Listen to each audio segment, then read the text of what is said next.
I've known for quite a while, since I believe when you ran for lieutenant governor back in 2010. So he is an Army veteran, served in Afghanistan.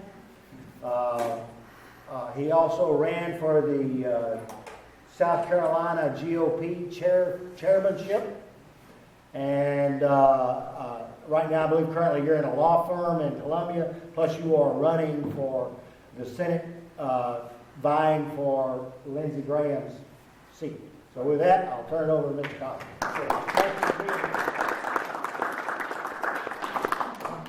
I'm the timekeeper. How much time? We'll cut him off at 8:15. That gives him plenty of time. He's got about half an hour. Plenty of time. Okay. And you don't have to talk all that time if you don't want to. Oh, no, I'll leave plenty of time for question and answer as well. First of all, really appreciate coming here. One small mistake is that I'm actually driving down from Orangeburg with Royal Lindsey, and that's where I got my wife for 22 years, 3 children. And I say that because Orangeburg is the Republican Mecca of the state, as you well know. Royal Lindsey will tell you as well. But one thing about it, though, is that if you're a Republican in Orangeburg, again, Roy, good Vietnam veteran, and everything else will tell you, you are a true Republican. Because there's enemy behind the lines. We're 82nd Airborne in Normandy. We're surrounded by Democrats. Brad Hedges down the street, all that sort of thing. And so you get a very tight group of Republicans. I go to some of the bigger counties sometimes, and you'll see civil war sometimes break out between Republicans because there's so many of them. But we're under siege, so there's really no animosity. A great place to be. And of course, I've seen a lot of faces I've seen before, because I did run for lieutenant governor. And go back to that time, for me, this would be 2009, when I first started to become politically active. Now, I've been a conservative all my life, and I go through all the, if you're a military brat, you're a Citadel, you're an airborne ranger, you're conservative, believe me. But the military has a lot of restrictions on what you can do politically. It just does. And so for me, I got back from Afghanistan, a tour that I'd really seen something incredible on the battlefield. And it's a story I like to tell because it really tells the story of being an American. And that was when I got there in the summer of 2007. It was during the start of the spring-summer offensive with the Taliban. And in fact, Lieutenant Colonel West was serving there at the same time. Interesting time frame. But it was a unique situation in that they put the European ISAF NATO region in the south. And they put a small number of Americans. We were the advisory effort, CSTICA, within the ISAF region. And what it allowed me to do was, as senior advisor in Helmand Province, which you guys may know because we surged our Marines there, I put out teams to various spots of Helmand.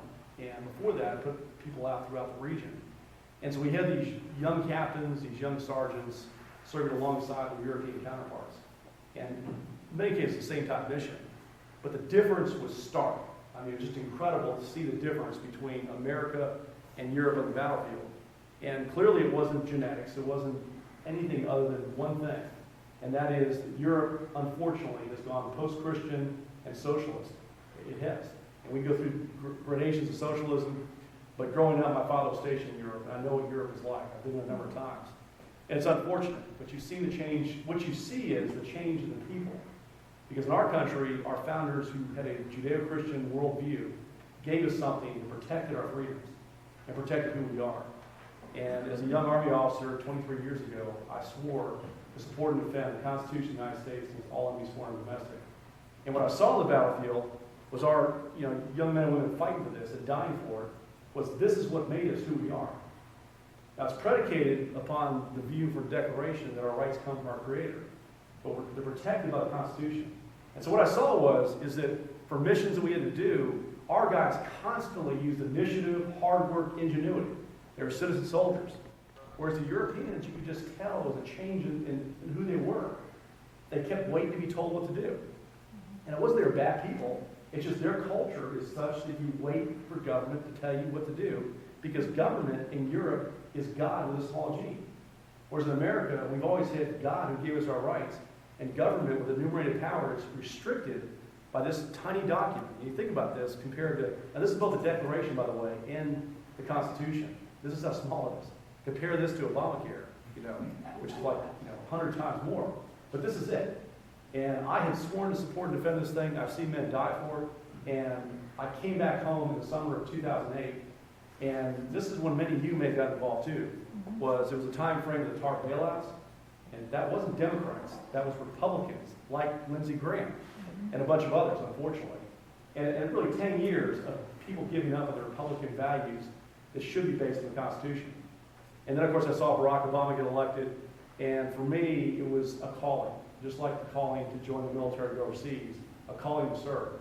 And the call that was put on my heart was that I believe this state could be a shining example for the rest of the states. And so, February 27, 2009, the first Tea Party in the history of the state, I spoke there.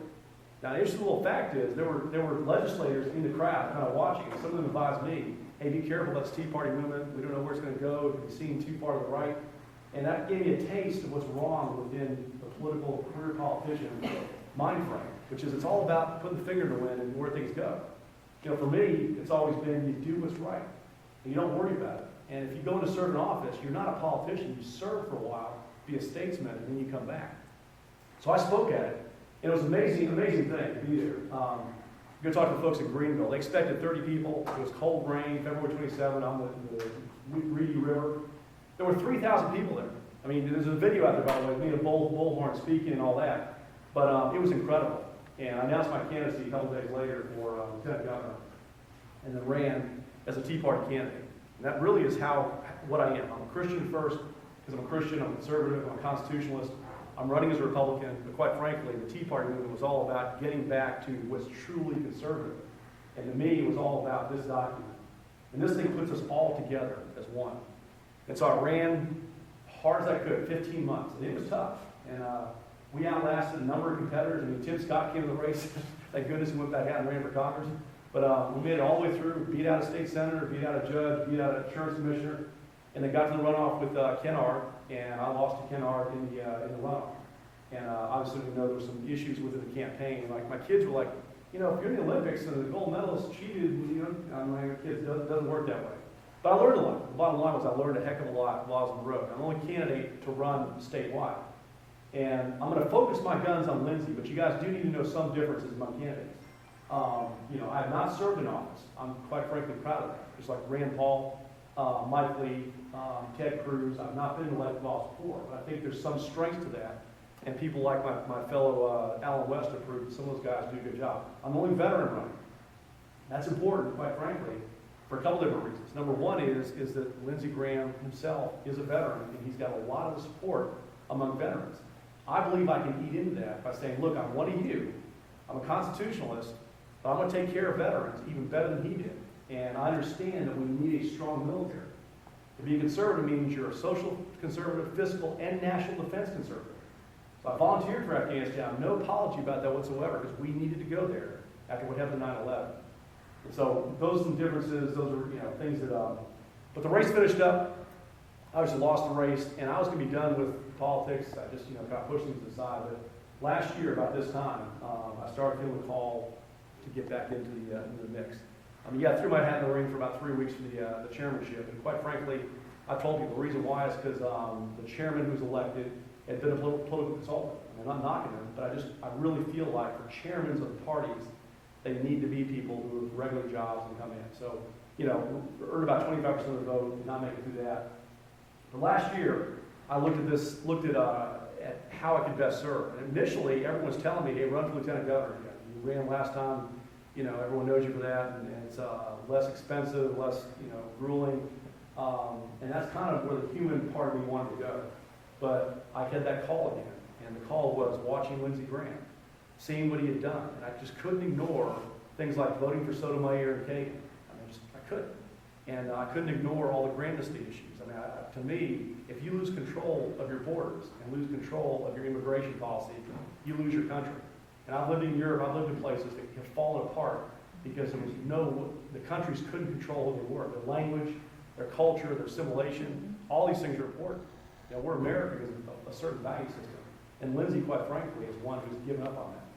But the last thing for me was, in addition to, you know, the big government stuff, was watching him this past summer go to Cairo, Egypt. And to back up again, I served in Egypt from 1996 to 1997 on peacekeeping between Egypt and Israel. I know the Egyptian military, I know the dynamics there, I know the military in many ways is our best friend, and also the Israelis like the military. Remember, Sadat came from the military when they made peace with the Israelis. The Camp David Peace Accords were the reason I was there. And you had this Muslim Brotherhood come in. Now, the Muslim Brotherhood, for those that know, is the nemesis, the den of vipers out there. I don't care if they wear suits and act like politicians. They are our ultimate enemy. And they were started in 1924 after the fall of the caliphate. And their idea is to bring back a caliphate with Sharia law, which goes against everything we stand for. And so here it was, they used the democratic process like Hitler did to come to power to destroy the Constitution, destroy rights for Christians, destroy women's rights, destroy all the things we hold dear. And the military grudgingly steps in to save the country. Lindsey Graham with his sidekick, John McCain. Now, John McCain's the only senator with 2 votes. You all realize that. Mhm.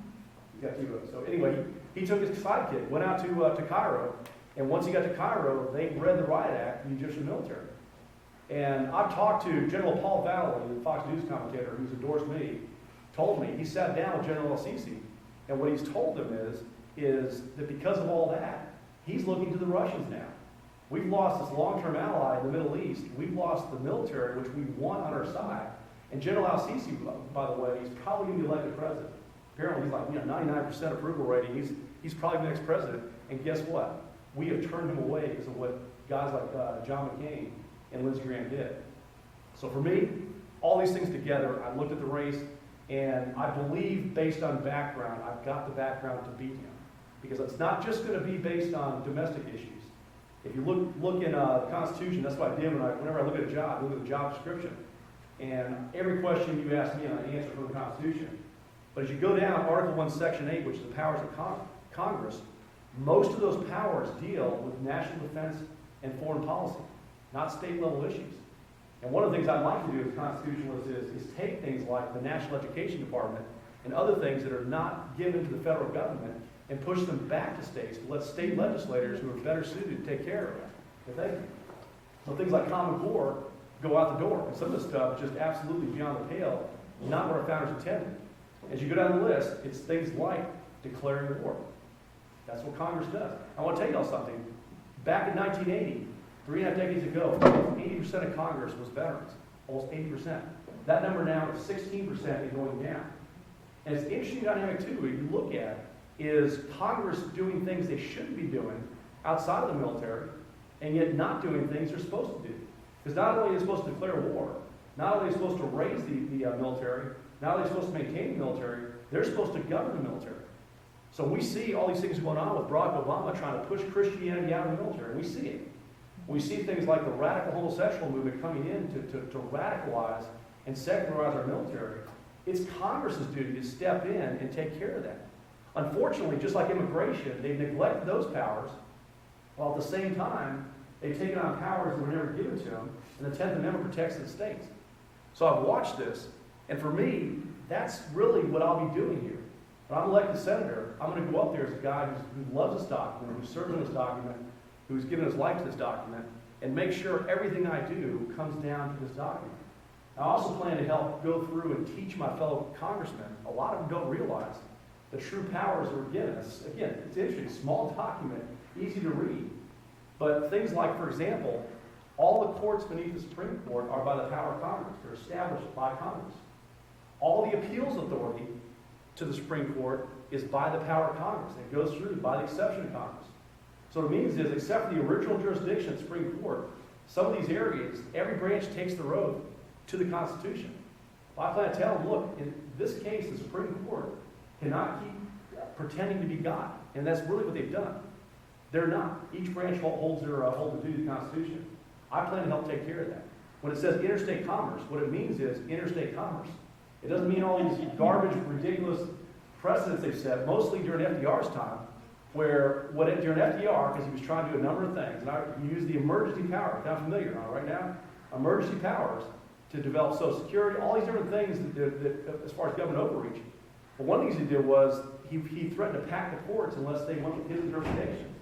So they developed this idea of aggregate effects with interstate commerce. And what it meant is that if you grow vegetables in your backyard, and hypothetically 10,000 other people grow vegetables in their backyard, then that means that it would affect interstate commerce, and therefore the government can step in to tell you not to grow vegetables in your backyard. Or things like weapons.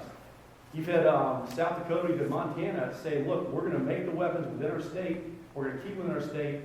That means the federal government, you have no right whatsoever to come in here. And the ATF still sends letters into those states because of bad precedents for what happened way back in the FDR's time. So, for me, I understand the Constitution. Within my background, most of my life has been as a regular Army infantry officer.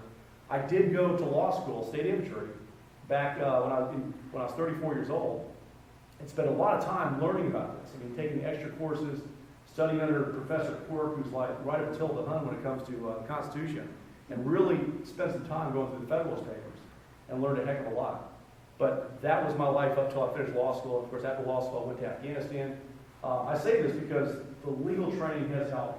And yes, I practice law now, but after most of my formative years, we're out there in the mud with our young men and women in combat or in peacetime, doing that kind of thing. So if you don't know who I am, yes, there's different parts of who people are. Now, unfortunately, if you run as a conservative candidate, the press tries to marginalize you, so all you hear about is Orangeburg attorney. I got you. But I would tell you there's a lot more to me as far as background, worldview, and things I believe in. And I'm still serving. 23 years, almost 24 years now this next summer of service. I'll continue going until they kick me out. And I'm really proud of it. But that's who I am. I want to leave some time for questions. But the key thing is that I want to come in and I want to use this. I believe Obamacare is unconstitutional, period. And I believe what Ted Cruz did, because quite frankly, in this case, Congress does hold the power of the purse. They have an oath to the Constitution, not to a person. And I know as an Army officer, it's always come up as, who would you take an oath to if you were given an unlawful order? Well, I wouldn't obey it. And the Promise Keepers are right in that way, is that you don't disobey the Constitution. You don't do things that are against it. So I want to fight for it. I want to do everything I can. I am absolutely 100% against any kind of backing off when it comes to immigration. People have asked my immigration plans. I'll be very blunt and up front that Congress's duty is to establish a uniform rule of naturalization. They establish the rule. That means they can't break the rule just because others are breaking the law. In this case, we got laws in the books. Now, it's amazing that Arizona notices the federal government is not doing their job, and they decide to go ahead and help out. Now, it doesn't say who has to enforce it. But here it was, the federal government and the Attorney General's office, who's been all these crazy things, gets in and tells Arizona what they can and cannot do when it comes to immigration, even though the federal government's not taking care of it. I believe we can stop immigration. We'll never stop it completely. But we got all kinds of surveillance equipment, military stuff that could surveil, could take care of the border in a much better fashion. 40% of illegal immigration is overstaying visas. There's a lot of ways to handle that. One of the ways is profiling. And the profiling issue is one where it's not racist, it's not anything. It's a tool that law enforcement uses all the time. If there's certain characteristics, they've got to focus their efforts. They can't focus on everybody. We play this game where the Scandinavian-looking 80-year-old woman going to the airport's got to be checked out as much as everybody else. That just doesn't need to be. So I'm one that believes in America first. When it comes to foreign policy, and this is a point I think you need to understand about me is I would disagree with those who say we shouldn't send troops anywhere in the world. Our founders, within 10 years of signing the Constitution, sent Marines to fight Barbary pirates in North Africa. Now, they declared war properly. They did letters of marque. That's the key thing. But there are times where I'd rather fight the enemy overseas than fight them here. The difference with Lindsey Graham is it's going to be for American interest, period. And that's where I've seen him breaking this ideology that just democracy is going to make us safer. Has it made us safer? Hezbollah being in charge of Lebanon, Hamas being in charge of Gaza, the Muslim Brotherhood in the Middle East, in Egypt? No, it hasn't. And the reason why it is because I want to say something that you may think right now is unpatriotic, but democracy, just democracy, can be one of the worst forms of government on the face of the earth. And Lindsey Graham doesn't get that. Because what it is mob rule. 51% can say all your weapons are gone. If that's true democracy.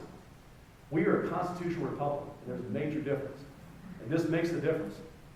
In fact, Margaret Thatcher, I believe exactly what she said is, in choosing between rule of law and democracy, without Constitution, she'd rather rule of law.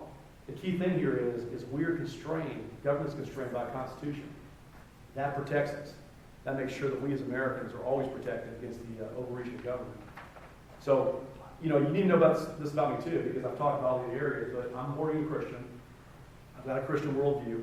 And because of the Christian worldview our founders had, we believe as Christians that we don't drive religion, we can't use the force. In fact, the sword is for the government, and that's it. And that's to treat everyone the same.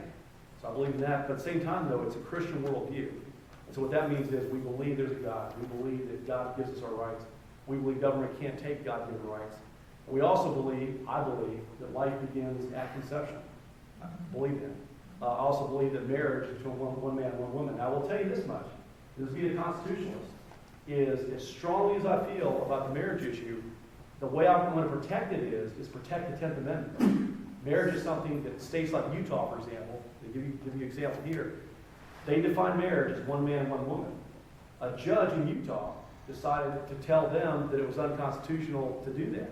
Well, to me, that's ridiculous and way beyond any of our history because of what you saw at the time of the signing of the Constitution. Now, I'm in the Senate, so the Senate tries people, but I want to see the House impeach that judge. And I do all I could through whatever kind of persuasion I have to get rid of judges.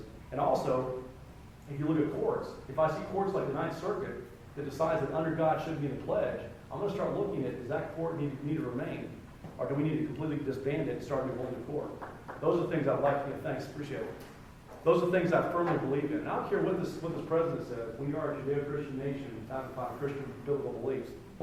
Now, when it comes to Lindsey, I've been told he's kind of hammering me, which is fine. I'm taking Taliban bullets. I'll take his people, saying that I'm aligning his record. Now, if Lindsey is watching this, and I hope he is somewhere, what I say is every one of the meetings, is Lindsey, you need to man up. You need to come to these debates.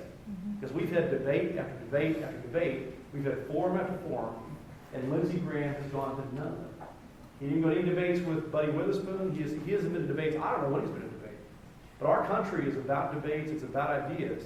And I want to see him, if he's got problems with records, that he stands up and he defends why he voted for Sotomayor, why he voted for Kagan, why he has done the grandesty programs, why he didn't understand what Common Core was back in his ass in September, why he went to Egypt and took the wrong side in that issue, all these things.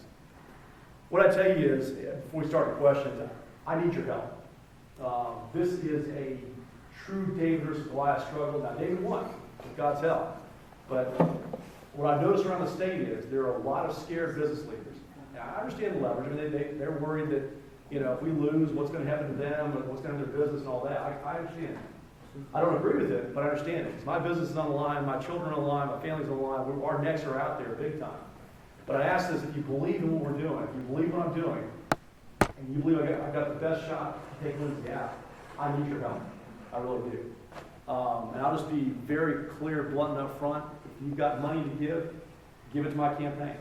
I only spent 10% of what I brought in, and you can look at my expenditures. I keep a tight ship. I did the same thing in the lieutenant governor's race, is that I want to run the business of the campaign, just like I ran the business of the American people. I've successfully run a small business before.